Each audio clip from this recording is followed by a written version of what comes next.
Welcome to Future Focus, the NextGEN OD Canada Podcast, your go-to source for insights and inspiration as you navigate your optometry journey.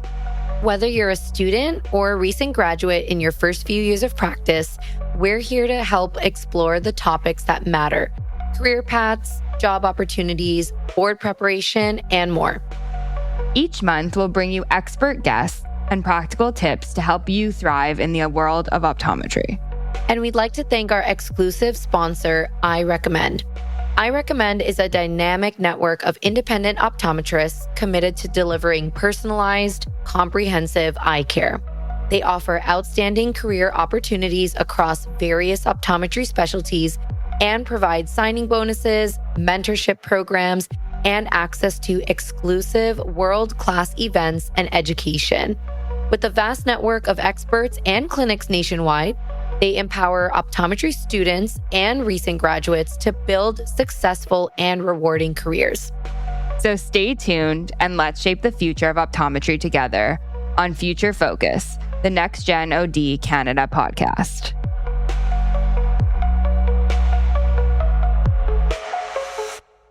And welcome back, everyone. So last month, we kicked off this podcast series with tips on knowing what practice modality could be right for you. So it's only fitting that our next episode today should be sharing our advice on how to prepare when applying for jobs, doing the actual interviews, and knowing what opportunity would be a good fit for you throughout that process.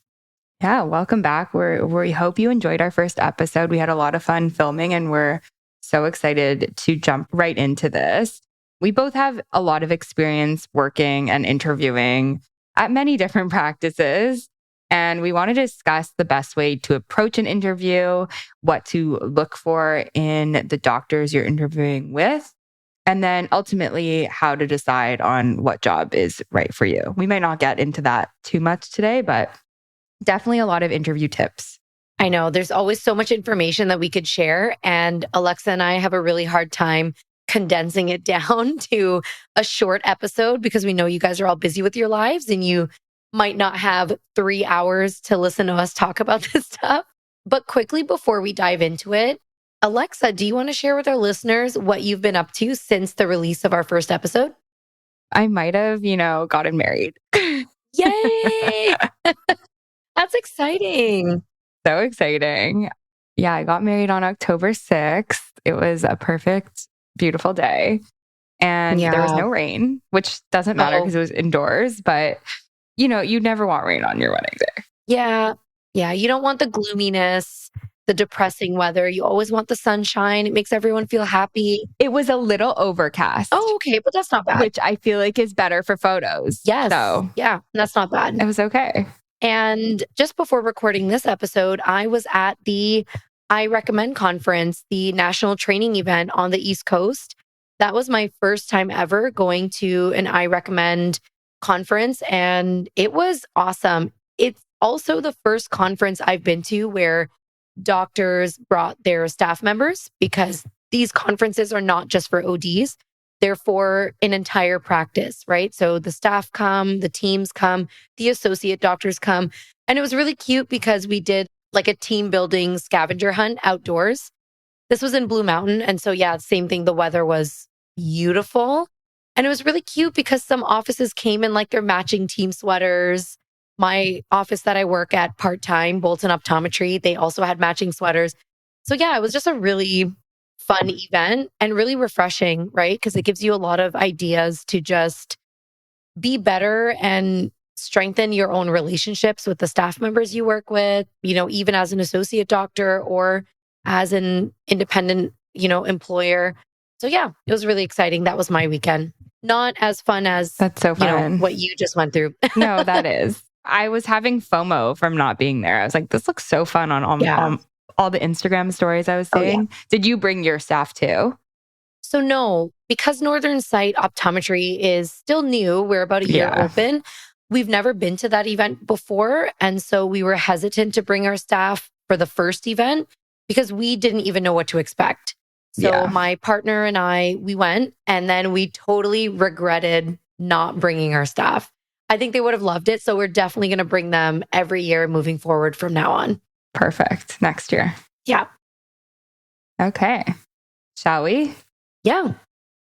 Okay. So I think the first thing we want to talk about is tips on building your resume or CV, which I didn't even know there was a difference, but Amrit's so smart and shared the difference with me today. So you kind of want to decide which is best. And here's kind of what I understand the difference being.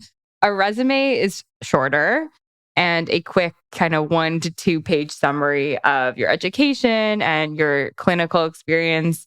Maybe you have some points about some awards you've kind of won or your interests and hobbies. And a CV is going to be longer, around 1 to 10 pages. And this is going to have more detailed information. So for me personally, I had I would say a short resume. I had 1 page. I made it really visually appealing and I kind of just made it very concise what I would want to see if I was hiring an OD. Yeah, definitely. My externships, what I kind of did there, where I was, and then any special interests I had and some hobbies and some good, personality traits that I felt like would be useful as an OD in a clinic. Yeah. What about you? So I learned the main difference between them during my residency, because during a residency program is when you gain a lot more detailed clinical experience in a certain specialty. And now you have experience doing lectures and CE lectures and presentations, posters, just a lot more things that you experience that you collect over time compared to just being in school. And that's what a CV is for. So the resume for me, I used both. The resume was kind of a snapshot, and the resume was for the initial job applications, right? Because the first thing that you want people to know is just who you are and that you're available to work and that you're interested in the position. And then the CV, I would often send to employers who reached out again. So once they saw my resume, they reached out and maybe wanted more information. Or if it was a location that I really wanted to work at, I was, especially for like the Bolton Optometry Clinic, they were offering vision therapy services and I was in a VT residency. So, that clinic I really wanted to work at compared to maybe some other ones that I applied to. So I saved my CV for, places that it might benefit them to know a lot more about me if they want to spend the time getting to know me. And I actually agree with you, Alexa. All the information that you can include on a resume, go for it. But now that I'm an employer as well, so I am on the other end of I hire people, I actually would highly recommend students right now to keep their resume 1 page, not double-sided, just one-sided, single-sided page. Because when you get a lot of resumes, you end up not really flipping the page to look on the other side, which is crazy because you think about all the clinical skills you've learned, all the things that you have gained through clinical experience and the things that you want to offer a clinic. But resumes are really hard to go through as an employer. So try your best to keep it very, very concise. And I would recommend on a resume, just write down the main clinical skills and experiences you've gained, especially during externship sites. Because as an optometrist, we've all learned the same clinical skills in school. So, you don't need to let me know you know tonometry and you know how to use an OCT. I know that you'll know that stuff, but I want to know, did you learn any other clinical skills specifically at an externship site that you didn't learn at school? Did you learn skills in a specialty area that you didn't really learn about at school? Because those are the things that might make you different from other students in your class. And believe it or not, you might not think that it's important to share little hobbies and side projects that you do on the side. But honestly, that sounds really cheesy and unrelated to the application for the job. But that makes your personality really shine through a resume and makes you stand out on a piece of black and white paper. So definitely leave some room to share what you do after school, what you do outside of optometry, what you do outside of work, even if it's crocheting or knitting. Yeah. Like just write it on there. I think that makes people sound a lot more interesting than the typical, the typical clinical student that's applying for a position. Yeah. And we won't get into too much about formatting, but like I said, you want to make it somewhat visually appealing. Maybe you use something like Canva or some sort of AI tool. Yes. I know there's so many resources out there for you to create a nice resume. So even more than when I was making mine. I definitely went back and updated it recently on Canva and it was so nice. But yeah, and then I think we want to talk about too, like, even if you don't have a social media presence, maybe having a LinkedIn profile can be useful and somewhere they can look you up. Yes. Just to put like a face to a name is so nice and useful for people hiring. I 100% agree. I mentioned that in a presentation we did at the University of Waterloo for students. LinkedIn is still really, really important to have, in my opinion, because that is your digital resume. You do not have to use LinkedIn to socialize with people and connect with people if you really don't want to. And I don't. I rarely log into my LinkedIn, but every single thing that's on my resume is on my LinkedIn profile. Because I find for employers, it is much easier to go through that digital profile online because LinkedIn will make everything on your resume look more aesthetically pleasing. Everything is organized. You can write bullet points and have website links to any, extra information that you want to add to your experience. And photos, to me, are so important. And that might be a controversial thing to say. I think people have different opinions on photos for resumes because you don't want to judge people based on how they look. And in my opinion, that's not really what it's for. Like I said, as an employer myself, the first thing I did when I received 70 resumes on Indeed for a staff member, I Googled every single person's name to see if they had any photos online because I wanted to see things that would maybe show their personality through the photo. So, first of all, if you're smiling in the photo, for me, that's a win. If you're smiling in a photo, it already shows me that you want your initial encounter with somebody to show that you're welcoming, you're kind, you're friendly, and people can approach you. And then if you share other photos of you with your family, with your friends, with your dog, whatever it is, it shows me that, you care about your relationships. You can make relationships with people, with your family, with your friends. You have other hobbies. I mean, it's more than just what you look like. And so I think on LinkedIn, that's a great opportunity to take advantage of the headshots that you get done at school anyways. Put that headshot on your LinkedIn profile. I would highly recommend smiling. That really helps. But it really does make people feel like you're a real person too.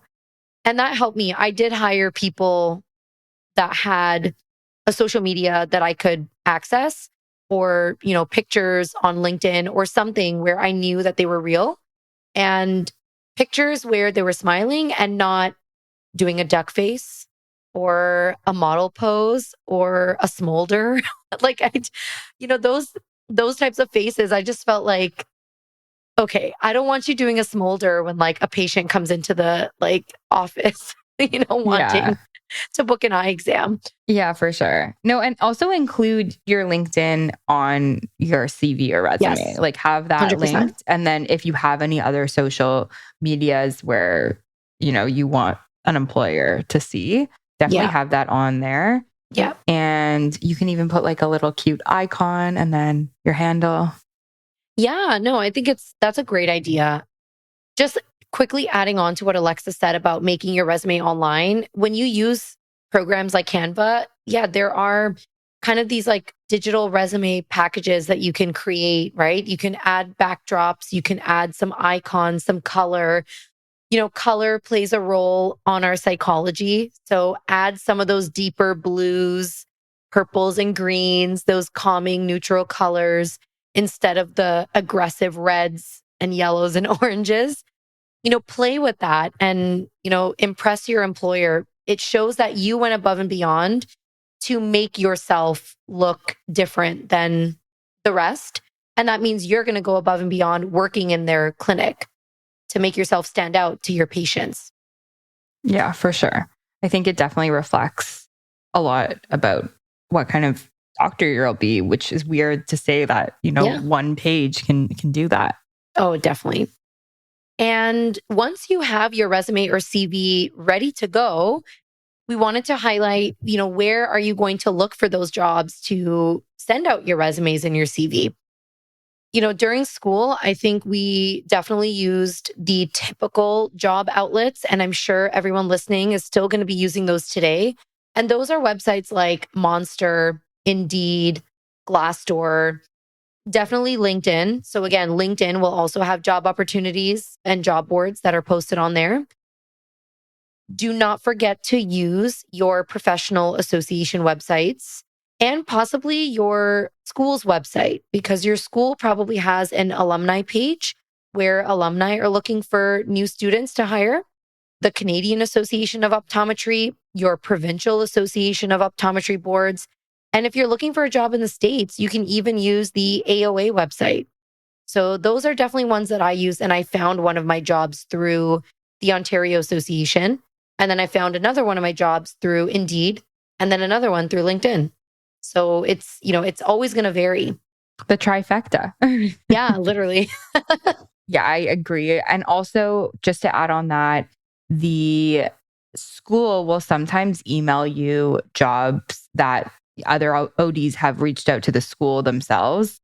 I did find one of my jobs through that. So I just responded to the email saying I was interested, and then they connected me with the doctor. Nice. And then just to touch upon, attending conferences in school where you can connect with other ODs.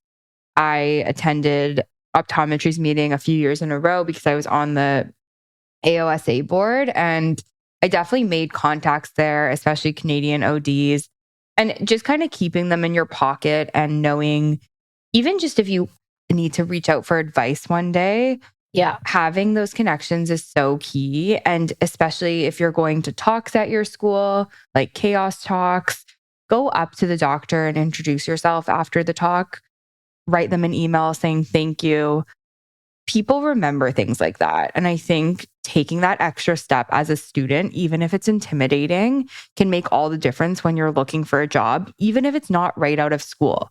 Even if it's, 5 years out of school and you're looking for a new job. You can say, I remember seeing you at that chaos talk and I loved what you spoke about and I loved your presence and I would love to work with you, right? So look at every kind of interaction as an opportunity, a potential opportunity in your future. And then also engaging in different Facebook groups. There's the OAO Facebook group. You do have to be a member to join. There's also some new grad optometry student groups, which are great, some Canadian OD groups. And people post in there sometimes. I mean, you could definitely post saying I'm looking, and I'm sure you'd have lots of outreach. And then also another point, don't be shy to DM or call or cold email offices. I cold DM'd someone asking for a job basically, and it worked out. And I think if someone DM'd me and was like, I'm looking for a job, even if it's just an introduction, like I said, maybe I know someone who's hiring, right? Yeah. Yeah. So true. You never know. So ask around within your circle, outside your circle, ask your friends, ask your optometrist. Yeah. People are always hiring and someone will know someone. Yeah. And anytime you reach out to someone, if they're not hiring at that moment, they are going to remember you the very moment they need to hire. Because trust me, as an employer, the minute you need to hire, you are desperate to look for somebody and you're desperate for applicants and candidates. So they are always going to remember that you DM them and said, hey, like, I love your Instagram content, love your office, would love to work there one day. Let me know if there's an opportunity. boom, I'd go right back to my DMs and be like, hey, are you still looking now? Even if it's Yeah. like 6 months down the road. This actually happened to me. Oh, so they didn't hire you right away. It was after? Yeah, we had connected, we spoke on the phone, but she had one day for me. And then I think it was 2 weeks later, she found out her associate was moving back to Halifax. Wow. And she emailed me and was like, I actually have like a lot of days available now. Can you start? Yeah. You never know when that stuff is going to happen. So just so crazy. Keep your options open, keep your mind open, just do it. And then if it doesn't work out right away, don't be discouraged. Yeah. And I was going to say, Alexa, when you said, when you're encouraging people to go to conferences, network with people there, talk to the ODs that do talks at your school, like I was the complete opposite. I know I'm doing podcasting now and I love talking online. This was not me as an optometry student. I never went up to the speakers at school. I never networked with people at conferences. I was way too shy, way too nervous, just wanted to focus on passing and like studying. So don't feel pressured to do it, but know that it is very, very helpful. Now that I'm looking back at my school experience, I tell myself all the time, I think things could have been so different if I went up to that OD and talked to them at the conference. Or if I went up to this OD at the private practice club who was doing a talk, I should have been the one to go up and give my name because, yeah, I might have had totally different connections by the time I graduated and was ready to work compared to what I have now. And what I have now is great. But yeah, I always am curious to know what my life could have been like or what career experiences I could have had if I actually spoke to those people. So I would highly recommend listening to Alexa and just do it, even if it's uncomfortable, get it over with, and then just get your face out there so that the day you need a job, someone will remember you and it'll really help. Yeah. Obviously, no pressure, right? Like I'm not here saying, you have to do it. You have to do what you feel comfortable doing. Mm-hmm. Just know that that's definitely something that is helpful and useful. Yeah. We want to talk about the actual job interview itself and what you can do to prepare, because I think preparation is important. I don't think you should ever walk into an encounter blindly. And as much as, you might think there's so many jobs out there, I'll just find another job if this doesn't work out. If you're passionate about this specific office you want to work at, then go in like you're going to get that job. Be confident and know your stuff. And when I say know your stuff, I mean research the clinic beforehand, know their mission, know their goals, familiarize yourself with any sort of specialties they offer, and maybe even kind of know the area, like walk around the area, kind of see what their clientele might be like. Yeah. And I do agree with this statement that as much as they're interviewing you, you are also interviewing them. And you definitely should have questions prepared for them. And I think Amrit is going to discuss a few questions, but basically like, how many patients are you going to see in a week? What are your hours going to be like? And sometimes they won't have answers to these exact questions, but having some sort of an outline or some sort of an estimate is nice. And this is off topic a little bit, but speaking to other doctors that might work there. Yes. What are your thoughts on that? Definitely. Yeah. I wish I did that for some of them. Yeah. Yeah. Alexa's totally right. I think as a student and a new graduate doc, honestly, our confidence level is so low, right? Like the confidence is not there. We're shaky. We're sweating. That authoritative feeling is coming on where, the employer is just kind of interviewing us and asking us questions. And we feel like we need to deliver, right? Like we need to have all the answers to their questions. But yeah, and I never asked my interviewer questions. Like I never asked questions about the clinic because I just felt that why should I ask questions? I'm the one looking for a job. But it's really helpful to know now that you are also interviewing them. You should be asking them questions. You need to know as much information as possible to make sure that this is going to be a positive experience for you working at that clinic or whatever practice modality you're going to be in. So you want to also ask the staff questions. Maybe go an hour early or stay an hour later or a half hour later after the interview with the OD and ask the staff if you can ask them some questions if they have time to answer them. Ask if there were any previous associate ODs that worked there before and really talk to them, because I think off record, they'll tell you all the positives, all the negatives, the pros and cons. And that'll give you a really, really good insight as to what you should expect working at that sort of a place. And I wish I did that too, because I did that after working at a place. And then I realized, oh, some of the negative experiences that I'm having, the other associates had negative experiences as well. So would I have gotten this job if I knew that beforehand? Possibly not, right? Yeah. Did you do that as well before working at your places? I learned my lesson. So by the time I got to my current job, I hadn't done that previously. And I spoke to the doctor who was leaving and kind of just asked what I can expect. Mm-hmm. I asked him about pay. I was just curious how much I can expect to make and kind of what the client base was and if he enjoyed working at the clinic. I think, it's important to know that too and hear from someone. So yeah, I did.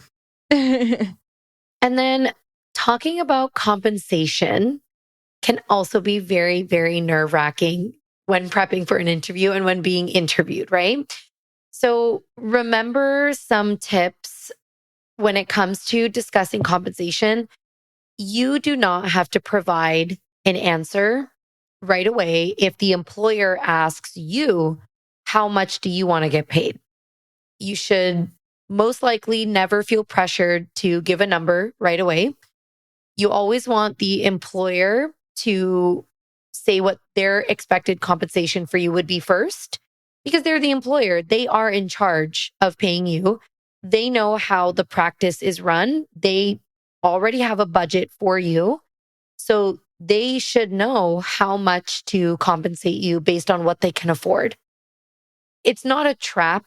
I don't want to make that in a negative way, but sometimes employers will ask maybe because they just don't know what other associate doctors are being paid and what students are being paid. So they're genuinely asking, but do not feel pressured to answer that question, because sometimes your answer can then be taken advantage of, right? Let's say the employer was expecting to pay you a really high percentage of services, like maybe 80%. And then you say, oh, well, I'm happy with 50% or what, or more or whatever. Well, then the employer is going to be like, great. Yeah, 50%. That's exactly what we'll pay you. That's awesome. This all worked out well. So don't feel pressured. You can always, if they ask you, what are you looking for? What do you want to get paid? You can always say things like, or what's the common compensation structure you had for your previous associates? If they've never had an associate doctor before, you can probably ask the question of, I'm not sure what compensation I'm looking for because I'd like to know what payment structure you're even offering, right? So, would it be a gross percentage? Would it be different percentages from services and products? Is it just a fixed dollar amount per day, a minimum? So you can kind of make yourself seem like you're the one who wants to just learn about what the employer can offer. And anytime an employer offers you a certain compensation, don't accept right away. Don't say, yes, that sounds great. Awesome. Cool. I'm ready to start. You can thank them for the offer and say, let me think about it and I will definitely get back to you. Yeah. It's hard in the moment. I have definitely felt under pressure to just respond with certain things. I feel like I'm giving advice and I didn't even take it myself, but I'm giving it after learning, right? That I should have done those things.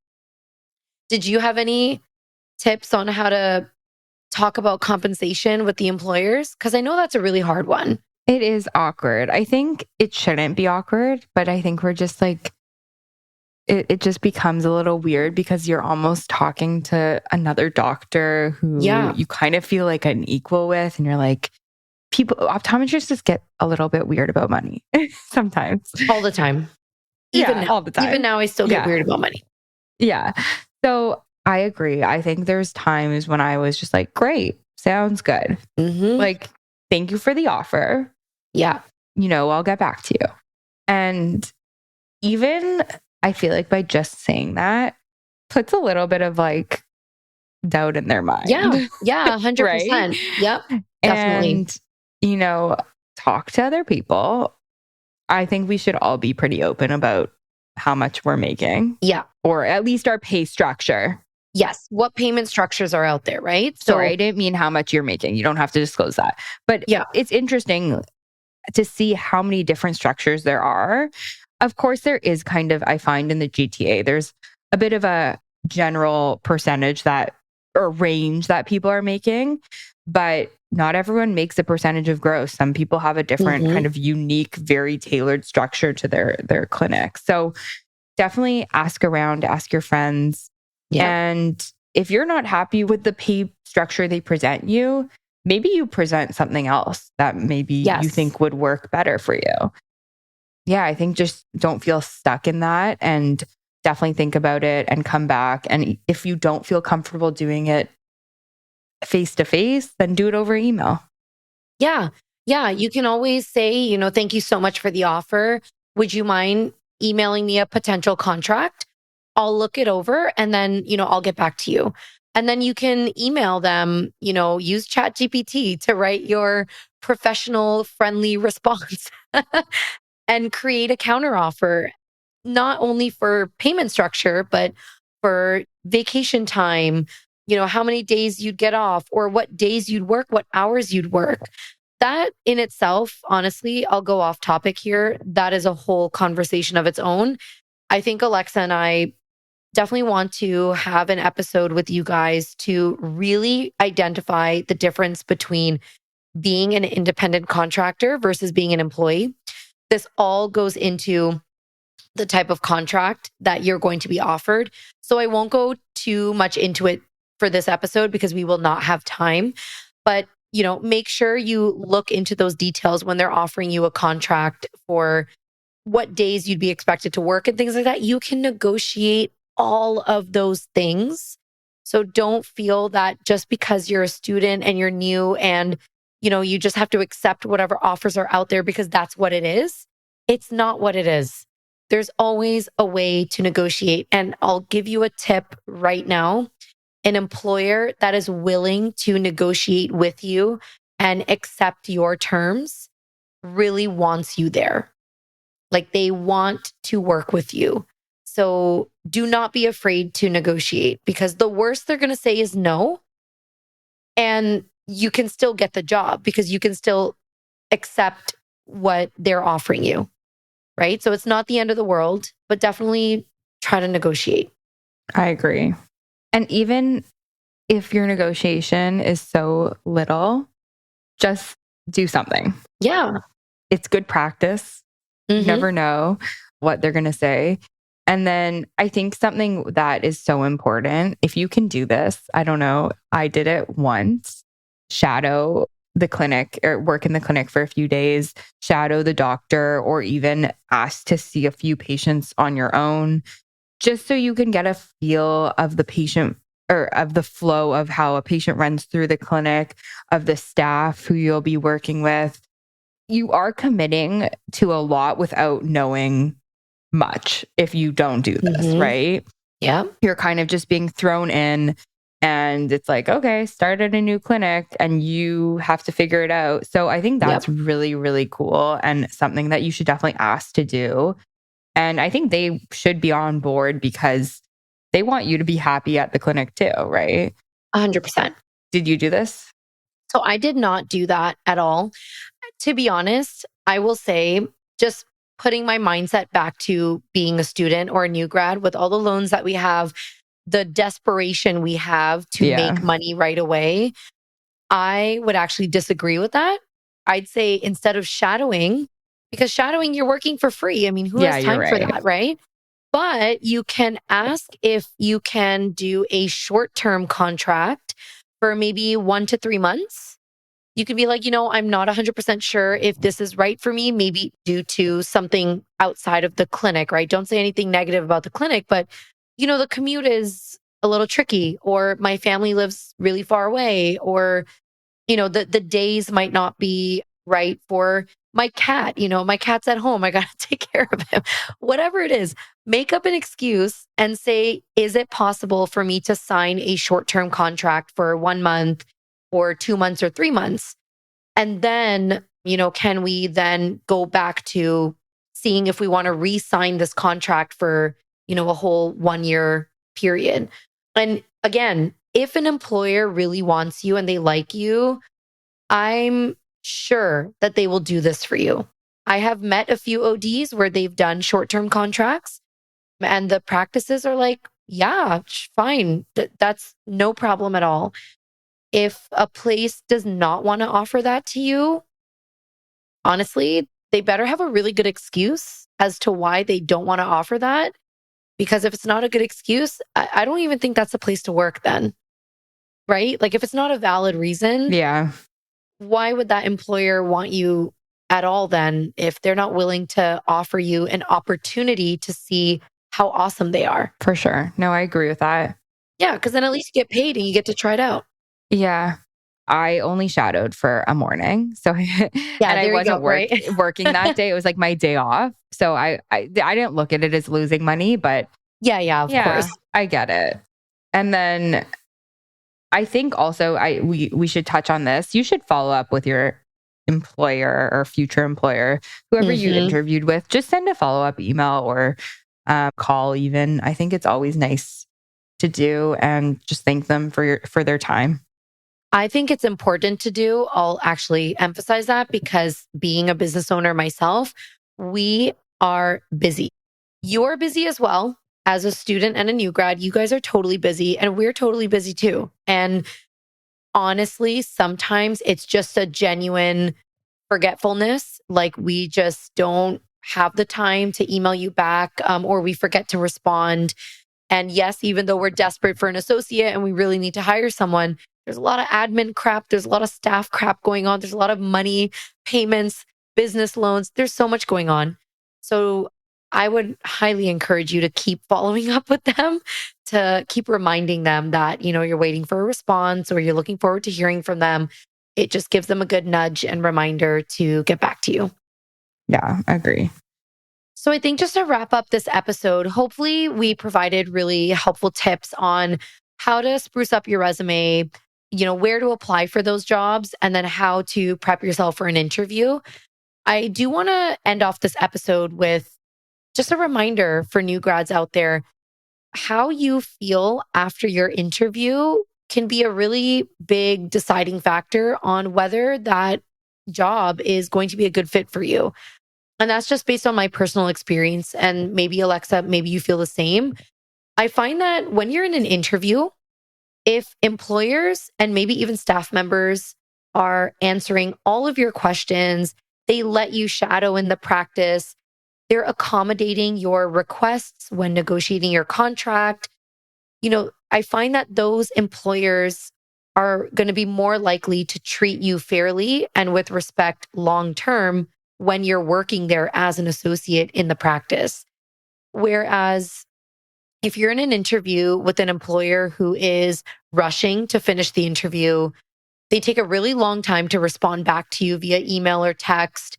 They're giving you little bits of information and then they're like, we'll go through the details like down the road. When you start working, we'll tell you more. And they're not negotiating the contract at all with you. Those employers are most likely going to be less likely to change once you work for them. So it may be difficult to work for someone like that in the long run if you have issues with your payment. They're not paying you on time, or you have payment discrepancies. If you want to take time off for vacations or for a family emergency, or if you want to change how the clinic is run, or if you want to add a specialty or a new service to the clinic. Those types of employers, if they're not really giving you their full attention in an interview, I don't know how much attention they're really going to give you as an associate. So pay attention to how you feel after that interview process before you decide to move forward with an opportunity when you get accepted for the job. Yeah, I completely agree with that. I don't think you have to, just because you get a job doesn't mean you have to take the job. If it doesn't feel right or if it's not the right fit, you will find another job. And I think it's easier to say on the other side, but I interviewed at quite a few different jobs before accepting one. So yeah, it's good practice too, talking to people, interviewing. If the interview doesn't go well, you'll have another interview. Always. Don't beat yourself up. Thanks for tuning in to this episode of Future Focus, the NextGEN OD Canada podcast. You can find us on all major podcast platforms, including Apple Podcasts, Spotify, and Google Podcasts. For episode summaries and more resources, visit us at icarebusiness.ca. Be sure to follow NextGEN OD on Instagram, Facebook, and LinkedIn for updates, news, and more insights into the world of optometry. We'd like to give a special thanks once again to our episode sponsor, I Recommend, for supporting this podcast and the next generation of optometrists across Canada. Until next time, stay focused on your future.